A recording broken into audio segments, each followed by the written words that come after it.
नागपुरातल्या रस्त्यांचा श्वास प्रदूषणानं कोंडलाय। यातच वाहनांमधून होणारं प्रदूषण मोजण्यासाठी CSIR नीरीच्या वैज्ञानिकांनी AI आधारित line source emission inventory dashboard विकसित केलाय।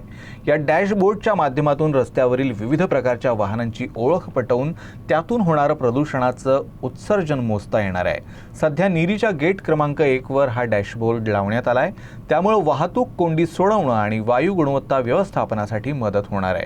कसं काम करतं हे डॅशबोर्ड जाणून घेतलंय आमच्या प्रतिनिधीनं।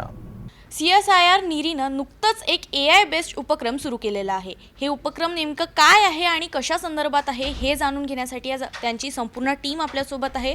सर, हे AI बेस्ड उपक्रम नेमकं काय आहे? प्रत्येक शहरामध्ये गाड्यांमधून होणारं जे काही उत्सर्जन आहे म्हणजे इमिशन आहे, याचं मोजमाप करायसाठी जी काही टेक्नॉलॉजी होती त्या टेक्नॉलॉजीनुसार जर आपण मोजमाप करायचं ठरवलं तर एक वर्ष लागायचं आणि एका वर्षानंतर तो डेटा फोरकास्टिंग करायचं तर त्याच्यासाठी भरपूर टाईम लागायचा। तर यासाठी आपण एक रिअल टाईम इमिशन डॅशबोर्ड बनवलेला आहे, जेणेकरून नागपूर शहरामध्ये किंवा कोणत्याही शहरामध्ये आपण जर हा इम्प्लिमेंट केला तर आपल्याला प्रत्येक रस्त्यावरून जे वाहन जात आहे त्या वाहनामुळे किती प्रदूषण होत आहे ते आपल्याला कळतं। तर याच्यात वाहनाचे विविध प्रकार आहेत, 2 व्हीलर, 3 व्हीलर, 4 व्हीलर, त्याच्यानंतर light duty commercial vehicles, heavy duty commercial vehicles. तर या डॅशबोर्डनुसार आता सध्या गेट नंबर 1 वरती हा आमच्या नीरीच्या गेट नंबर 1 वरती डॅशबोर्ड लागलेला आहे, CCTV लागलेला आहे। तर या CCTVमध्ये तो 2 व्हीलर 3 व्हीलर किती आहेत ज्या रस्त्यावरून जात आहेत त्यांना तो आयडेंटिफाय करतो आहे। त्या आयडेंटिफाय करून त्याच्यात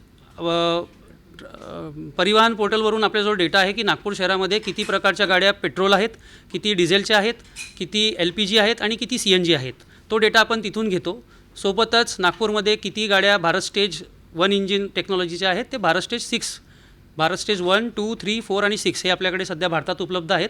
तर याचा जो पर्सेंटेज आहे तो परिवहन पोर्टलवरून तो डाटा येतो आहे आणि आपण काढतो आहे की 2 व्हीलरमधून किती प्रमाणात प्रदूषण होत आहे। त्याच्यात आहे पार्टिक्युलेट मॅटर आहे, कार्बन मोनॉक्साईड आहे, नायट्रोजन ऑक्साईड आहे, त्याच्यानंतर पार्टिक्युलेट मॅटर आहे। तर या 4 प्रकारचे जे पोल्युटंट्स आहेत जे एअर पोल्युशनसाठी मॅन्डेटरी आहे, तर याच्यावरून समजत आहे आपल्याला की सध्या अजनी रस्त्यावरती म्हणजे नीरीचं जे गेट नंबर 1 आहे तर त्या रस्त्यावर एका दिवसाला साधारणतः किती प्रमाणात प्रदूषण होत आहे। एका दिवसाचंही कळतं आपल्याला किंवा आपल्याला प्रति ताससुद्धा कळतं की 2 व्हीलरमधून किती प्रदूषण होत आहे, तर त्याचं इमिशन किती आहे, जेणेकरून शहराचं आपल्याला एअर पोल्युशन कॉन्सन्ट्रेशन किंवा त्याच्यामुळे कॉन्सन्ट्रेशन किती आहे त्याचं आपण करू शकतो। सर, याची संपूर्ण नागपूर शहरात अंमलबजावणी कधी होणार आहे? याची जर अंमलबजावणी आपल्याला करायची आहे तर आपल्याला नागपूर शहरामध्ये जे प्रत्येक चौकात CCTV लागलेले आहेत, आपल्याला जर त्याचा ॲक्सेस भेटला तर आपण संपूर्ण नागपूर शहराचा गाड्यांमुळे होणारा जो काही इमिशन्स आहेत ते आपण मेजर करू शकतो। हा डॅशबोर्ड सामान्य नागरिकांसाठी उपलब्ध असेल ते हा डॅशबोर्ड बघू शकतील? सध्या हा डॅशबोर्ड फक्त नीरी प्रिमायसेसमध्येच आपण युटिलाइज म्हणजे पाहू शकतो, कारण याचा आपल्याला आता याची परमनंट IP ॲड्रेसमध्ये आपल्याला कन्वर्ट करायचा आहे। हा सध्या नीरीच्या नेटवर्कमध्येच आपण व्ह्यू करू शकतो।